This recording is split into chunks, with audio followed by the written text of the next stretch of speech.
Israel ফিলিস্তিন নিয়ে আসলে একটু কথা বলা দরকার। ১৯৪৭ বা ৪৮ সালে ইসরায়েল রাষ্ট্র প্রতিষ্ঠিত হওয়ার পর থেকে আমরা প্রতিদিন সকালবেলা ঘুম থেকে উঠেই দেখি যে এতজন ফিলিস্তিনি নিহত হয়েছে এবং সেখানকার শিশুদের বীভৎস রক্তাক্ত মরদেহ এইসব দেখতে, দেখতে আমরা মোটামুটি ট্রমেটিক হয়ে পড়েছি।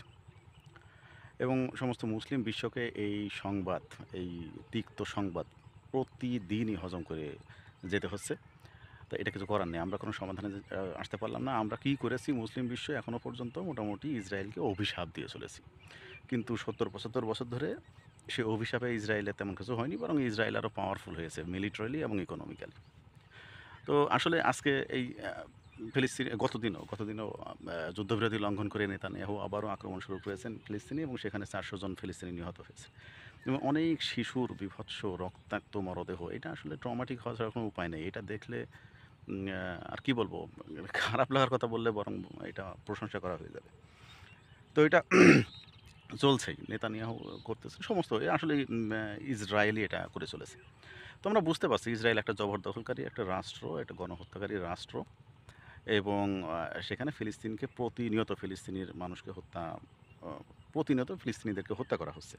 তো এইটা যখন সেটেলড এবং আরেকটা বিষয় সেটেলড যে ফিলিস্তিনরা সেখানে বৈধ অধিবাসী এবং ইসরায়েলকে জোর করে সেখানে স্থাপন করা হয়েছে। জোর করে ইসরায়েল নামক একটা রাষ্ট্র সেখানে তৈরি করা হয়েছে এবং সেখানে নিজ ভূমে পরাধীন হয়ে ফিলিস্তিনিরা জীবনযাপন করছে। এটা মোটামুটি সেটেলড। এখন এই অবস্থায় আসলে আমাদের একটু আত্মসমালোচনা করা জরুরি যে আমরা মুসলিম বিশ্ব কি করলাম এই ৭০-৭৫ বছরে? অভিশাপ দেয়া ছাড়া।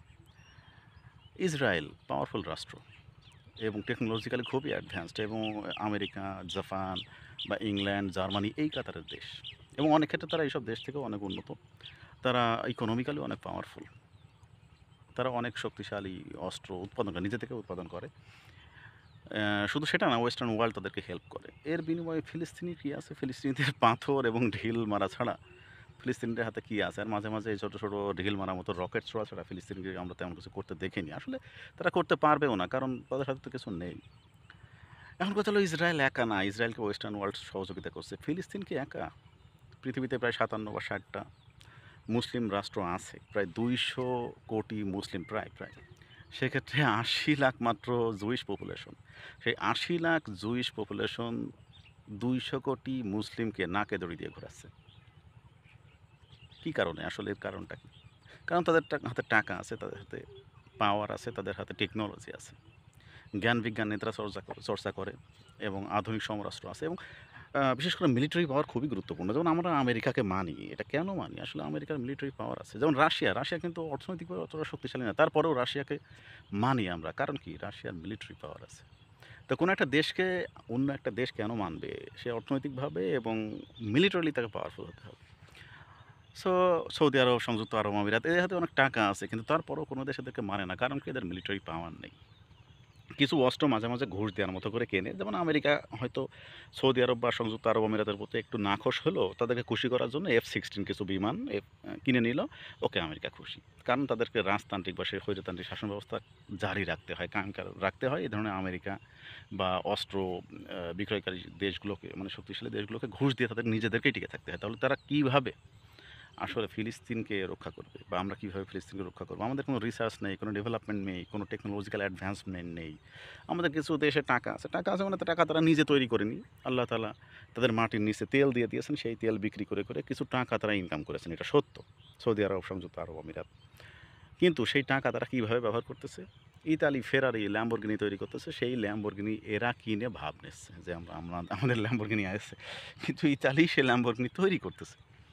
F-16 তৈরি করতেছে আমেরিকা। সেই F-16 এরা কয়েকটা কিনে নিয়ে ভাবতেছে ঠিকমতো হয়তো চালাতেও পারে না তাদের মিলিটারি। এই হলো আমাদের অবস্থা। তো আমরা কিভাবে ইসরায়েলের মতো একটা পাওয়ারফুল রাষ্ট্র যার পিছনে পৃথিবীর সব পাওয়ারফুল রাষ্ট্রগুলো রয়েছে সমর্থন দিচ্ছে। এমনকি আমাদের পার্শ্ববর্তী দেশ ইন্ডিয়াও ইসরায়েলের পক্ষে। তো এই অবস্থায় ইসরায়েলকে আমরা কিভাবে কাউন্টার করব? শুধু অভিশাপ দিয়ে যে কাজ হবে না সেটা তো গত ৭০-৭৫ বছরে প্রমাণিত হয়েছে।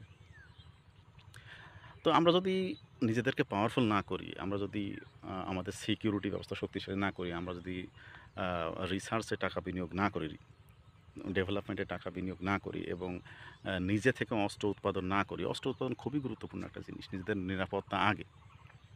এগুলো যদি না করি, তাহলে আসলে এই প্রতিদিন মার খেয়ে যাওয়া ছাড়া কোনো উপায় থাকবে না আমাদের। এবং এটাই দেখতে এখনও 70 বছর এমনও হতে পারে যে এখনও 70 বছর ধরে আমাদের এটা দেখে যেতে হবে যে ইসরায়েল মারছে, প্রতিদিন আমরা লাশ তো আসলে আর গোনাও যাচ্ছে না, এত লাশ যে আর গোনাও যাচ্ছে না। তো এই হলো পরিস্থিতি। তো আমাদের আত্মসমালোচনার একটু দরকার আছে। আমাদের বাংলাদেশের কথাই চিন্তা করেন না কেন, বাংলাদেশে আমরা রিসার্চে কত টাকা ব্যয় করি? আমরা যে ওয়ার প্লেন তৈরি করব, আমরা যে মিসাইল তৈরি করব, পারমাণবিক বোমা তৈরি করব, এটা তো সব পারমাণবিক বোমা তৈরি করার অধিকার সবার আছে। যদি আমেরিকা থেকে থাকে তাহলে পারমাণবিক বোমা তৈরি করার অধিকার সবার আছে। এটা নিউক্লিয়ার এফার্ট থ্রিট কোনোভাবে অ্যাকসেপ্টেবল না। তুমি পারমাণবিক বোমা আগে তৈরি করে বসে থাকবা আর ইরান তৈরি করতে পারবে না, এইটা হবে না। এটা তৈরি করতে হবে, নিজেদের যদি প্রয়োজন হয় তৈরি করতে হবে। তো এইসব যে তৈরি করব, আমাদের রিসার্চে টাকা ব্যয় করতে হবে না? আমরা কোথায় টাকা নেই তা কিন্তু না, অবশ্যই টাকা আছে। বাংলাদেশে যে টাকা আছে সেটা দিয়ে প্রচুর রিসার্চ পরিচালনা করা সম্ভব, অনেক ফান্ডামেন্টাল রিসার্চ অর্গানাইজেশন তৈরি করা সম্ভব। কিন্তু যদি আমরা একটা অফিসারের একটা ছোট একটা অফিসারকে ১ কোটি টাকা দামের একটা গাড়ি দিয়ে বসি, তাহলে তো আসলে ওই টাকাগুলো মিস স্পেন্ড হয়ে যাবে, রং জায়গায় আমরা স্পেন্ড করে ফেলছি টাকাগুলো। ১ কোটি টাকার একটা গাড়ি দিয়ে দিচ্ছি, অথচ কেন ৩০ লাখ টাকা দিয়ে একটা টয়োটা দিলে সেটা কি চলে না? তো আমাদের টাকাগুলো সব মিস স্পেন্ড করতেছে, এগুলো নিয়ে আমাদের ভাবা দরকার। আমরা বাংলাদেশও কী করতে, বাংলাদেশও রিসার্চে তেমন কোনো ব্যয় করে না। পাকিস্তান পারমাণবিক বোমাটা তৈরি করছিল বলেই কিন্তু এখনও পর্যন্ত ভারতের বিপক্ষে তারা দাঁড়িয়ে আছে। না হলে এতদিন হয়তো বা পাকিস্তান আক্রান্ত হতো, ওয়েস্টার্ন ওয়ার্ল্ড বা ভারতের দ্বারা বা অন্য যে কোনোভাবেই হোক পাকিস্তান আক্রান্ত হতে পারত, কিন্তু অন্তত তাদের রাষ্ট্রের ইন্টিগ্রিটি বা সভরেন্টিটা টিকে আছে। আফগানিস্তানের মতো পরিস্থিতি তাদের হয়নি শুধুমাত্র পারমাণবিক বোমা থাকার কারণে এবং কিছু অস্ত্র থাকার কারণে। সো মিলিটারি শক্তির দরকার আছে, মিলিটারি শক্তির দরকার, নিজের নিরাপত্তা আগে, নিজের ঘরের নিরাপত্তা আগে। সো আমরা কী করেছি, আমাদের প্রচুর টাকা আছে, মধ্যপ্রাচ্যের প্রচুর টাকা আছে, সেই টাকাগুলো অধিকাংশ লাক্সারিতে ব্যয় করতেছি, কিন্তু নিজেদের দেশের ফান্ডামেন্টাল রিসার্চে আমরা ব্যয় করি না, যেটা রাষ্ট্র হিসেবে তাদেরকে টিকে থাকতে সহযোগিতা করবে। এই কারণে ইসরায়েলের মতো একটা ছোট্ট দেশকে আমাদের পুরো 200 বিলিয়ন মুসলিমকে সমীহ করতে হয়। আমাদের পৃথিবীতে মুসলিম সংখ্যা 200 বিলিয়ন না, সরি 200 কোটি। 200 কোটি মুসলিম, কিন্তু কোনো মুসলিম দেশ এখনও পর্যন্ত বিশ্বকাপে ফুটবলে বিশ্বকাপ পায়নি। 200 কোটি লোক, এখনও পর্যন্ত মনে হয় ফিজিক্সে একজন মাত্র নোবেল প্রাইজ পেয়েছে, ফিজিক্সে আব্দুল সালাম পাকিস্তানের। এই হলো আমাদের পরিসংখ্যান, এই হলো আমাদের স্ট্যাটিস্টিক্স। তাহলে ইসরায়েলের কাছে আমরা মার খাবো না কেন? আসলে ফিলিস্তিন মার খাবো না কেন? ফিলিস্তিন মার খাবে এবং আমাদের চেয়ে দেখতে হবে, এছাড়া আমাদের কিচ্ছু করার নেই। আমরা কোনো কিছু ২০ রাকাত নাকি ৮ রাকাত এইটা নিয়ে এখনও পর্যন্ত ব্যস্ত আছি। ঘোড়ার মাংস খাওয়া যাবে কি যাবে না, এটা নিয়ে আমরা এখন ব্যস্ত আছি। খুব বেশি মাত্রায় ব্যস্ত আছি, যতটা ব্যস্ত থাকা দরকার তার চেয়ে খুব বেশি মাত্রায় ব্যস্ত আছি। বিজ্ঞানকে আমরা রূপকথা বলি, বিজ্ঞানকে রূপকথা বলি, তাহলে উপরে যে প্লেনগুলো চড়ে বেড়ায় ওটা রূপকথা? উপর থেকে যে বোমাগুলো ফেলতেছে এবং ফিলিস্তিনের লোকজনগুলো মরে যাচ্ছে, ওটা কি রূপকথা? এটা বাস্তব না। সো আমাদের এই সমস্ত আনসাইন্টিফিক দৃষ্টিভঙ্গি থেকে মুসলিম ওয়ার্ল্ডকে বেরিয়ে আসতে হবে, বেরিয়ে এসে বৈজ্ঞানিক গবেষণা সব ধরনের রিসার্চে প্রচুর পরিমাণ ব্যয় করতে হবে আমাদের। ব্যয় করলে আমাদের ইন্ডাস্ট্রিয়াল রিভলিউশন হবে আমাদের দেশগুলোতে, শিল্পোৎপাদনে আমরা আগাতে পারবো এবং অস্ত্র, নিরাপত্তার জন্য প্রয়োজনীয় অস্ত্র তৈরি করতে পারবো। আমরা আগ্রাসী হওয়ার দরকার নেই, কিন্তু we have the right to protect our self. আমাদের তো নিজেদেরকে রক্ষা করার জন্য রক্ষা করার অধিকার আছে, কিন্তু অধিকার থাকলে তো হবে না, আমাদের অস্ত্র নেই, তাহলে সেই অধিকার আমরা আদায় করে নিতে পারবো না। সো আসলে এই আত্মসমালোচনাটা আমাদের মনে হয় করার সময় চলে এসেছে। শুধুমাত্র অভিসম্পাদ দিয়ে শুধু দোয়া করে আসলে কাজ হচ্ছে না, আল্লাহ ওইভাবে কাজ করেন না। আল্লাহ আমাদেরকে ইন্টেলিজেন্স দিয়েছেন, আমাদেরকে সেই অ্যাপারেটাস তৈরি করতে হবে। হজরত মোহাম্মদ সাল্লাল্লাহু আলাইহি সাল্লামকে পর্যন্ত যুদ্ধে যেতে হয়েছে, কেন যেতে হয়েছে?